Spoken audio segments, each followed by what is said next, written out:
تو پہلے محرم کے بارے میں تھا اور پھر سفر کے یعنی مہینے لے لیے.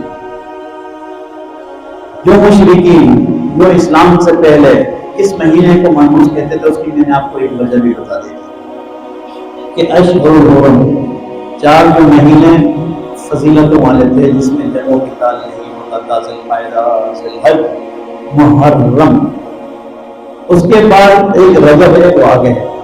تو جب 3 مہینے ایسے گزرتے تھے جس میں جنگ و قتال نہیں ہوتی تھی، اس کے بعد جیسے سفر آتا تو ہر کوئی اپنا بدلہ لینا شروع ہوتا، جنگ و قتال شروع ہو جاتا.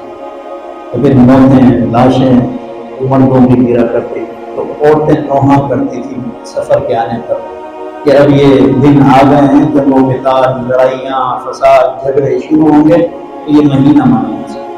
مہینہ منحوس نہیں تھا، ان کا عمل منحوس تھا.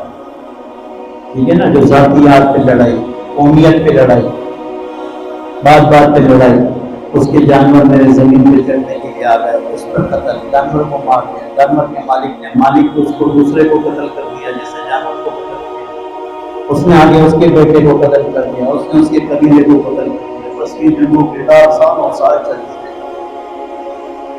تو یہ کام منحوس تھا، یہ عمل منحوس تھا. اس عمل کرنے والے کے جو اعمال تھے، اس کی سوئی تھی وہ منحوس تھی. ایام، مہینہ، دن یہ منحوس نہیں تھا. ٹھیک ہے، سب سے پہلے تو وہ باتیں کہ قرآن حدیث سے کسی چیز میں منحوست نہیں ہے. ہمارے اعمال کا بدولت ہمیں کبھی کبھی وہ نقصانات اٹھانے